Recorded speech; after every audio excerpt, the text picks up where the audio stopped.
Prof, tentunya untuk bisa mempercepat semua ini, dari tenaga pendidiknya, dari dosennya, mereka harus fokus. Jangan sampai mereka terbebani oleh hal-hal yang mungkin secara persentase itu tidak terlalu berkontribusi, tapi memakan proporsi yang besar dalam menyita waktu mereka.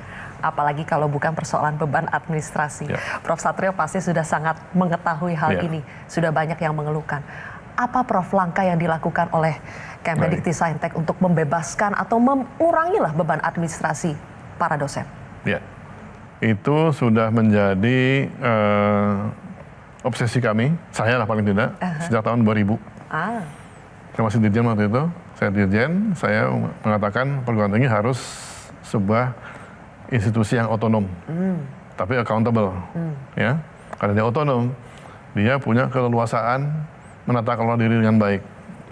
Akibatnya kalau seperti itu, dia tidak akan terbebani macam-macam. Karena yang utama adalah tugasnya dalam bidang pendidikan, penelitian dan masyarakat. Nah, karena itu belum bisa utuh otonominya sampai sekarang, maka terjadi seperti tadi itu. Karena mereka itu umumnya yang negeri ya, itu PNS atau ASN terikat dengan peraturan yang ada di BKN maupun di Kementerian PAN-RB. Nah, itu kita akan mulai benahi lagi ke depan. Saya katakan, wah ini ternyata udah ditinggal 20 tahun lebih kok belum ada perubahan. Tapi ya, kan kita nggak boleh 20 tahun loh Prof, hanya untuk persoalan beban dan administrasi. Masih ada kan, nah, dan saya masih katakan ada. ini memang tugas kita sampai ke depan lah. Yang penting kita meyakinkan dari sektor lain. PAN-RB saya katakan kita harus kasih dosen ini beda perlakuannya dengan pegawai biasa gitu loh. Kalau memang dia PNS atau ASN di kementerian ya memang seperti itu. Tapi kan ini perguruan tinggi. Waktu mereka bukan administrasi, tapi di pembelajaran, penelitian dan sebagainya gitu loh. Nah, kita usul institusi yang otonom sehingga penilaian dari dosen itu langsung oleh supervisornya atau oleh rektornya. Gambarannya memang betul ya Prof, apakah betul-betul sampai tidak ada waktu atau sedikit saja waktu untuk meneliti, tapi lebih banyak mengerjakan administrasi? Ya. Sampai sebegitunya? Sangat betul, Mbak.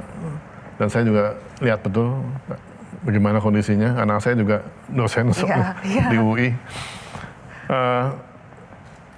Ada kecenderungan, mohon maaf ini, teman-teman di kementerian itu cenderung untuk membuat aturan. Jadi mereka senang membuat regulasi itu.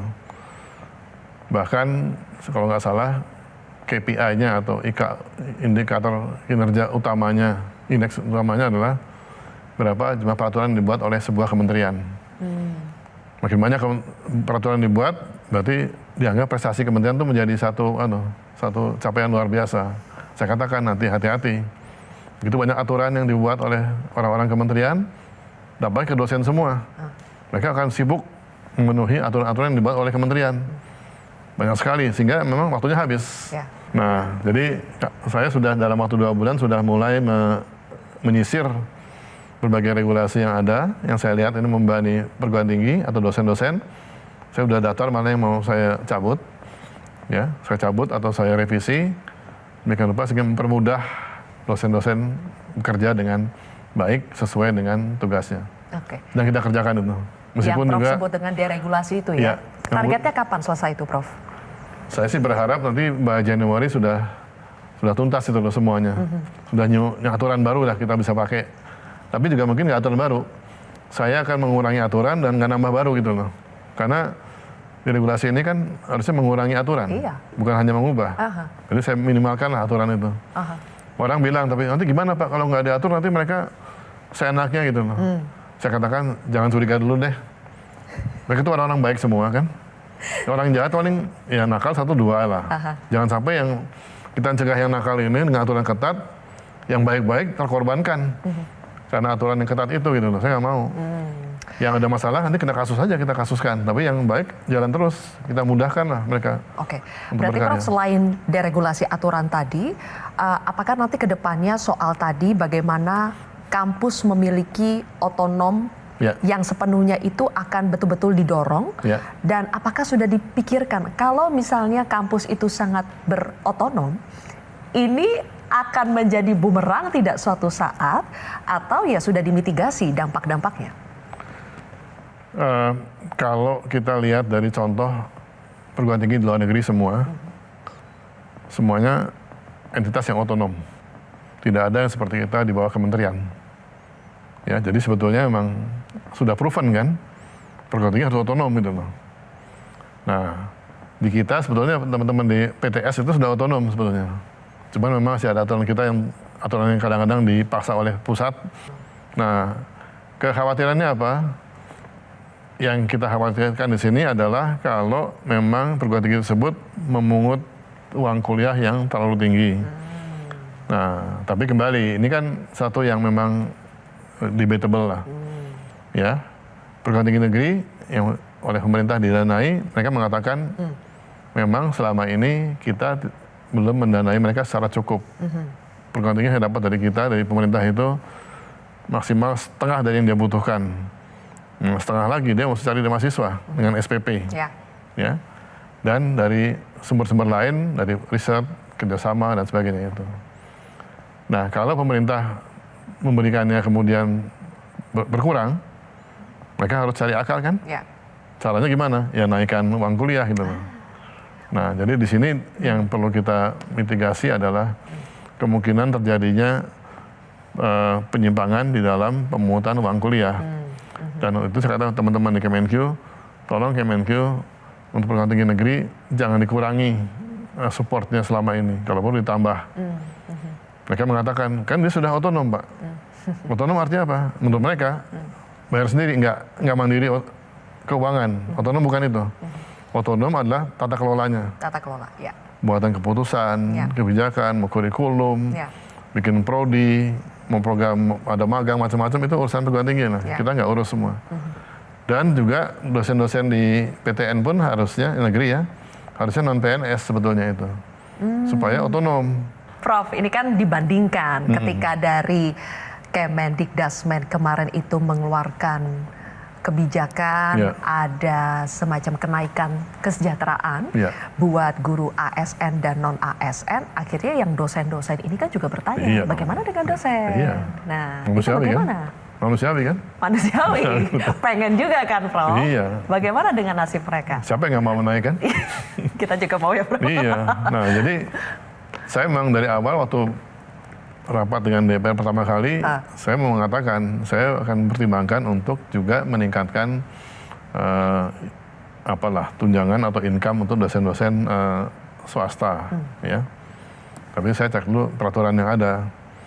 Memang rupanya saya cek teman-teman di bagian hukum, coba dicek dong aturannya ada nggak nih untuk dosen swasta bisa kita bantu itu. Oh justru Prof fokusnya mau di swasta ya? Yang negeri kan sudah lumayan. Oh oke. Karena ya meskipun negeri kecil, swasta lebih kecil lagi. Saya pernah kan usul ke teman-teman yang punya PTS, ya kecuali BINUS lah mungkin yang sudah lumayan tempat lain, bisa nggak naikin gaji dosen swasta? Wah Pak, kami yayasan nggak gitu cukup Pak, kemampuannya rendah sekali katanya. Malah dia minta bantu kita untuk kirim dosen negeri ke swasta supaya dosen kami bisa lebih banyak yang bisa bantu kami gitu loh. Mereka butuh dosen dari negeri sebenarnya teman-teman swasta, kecuali BINUS. Nah, kita lihat di sini,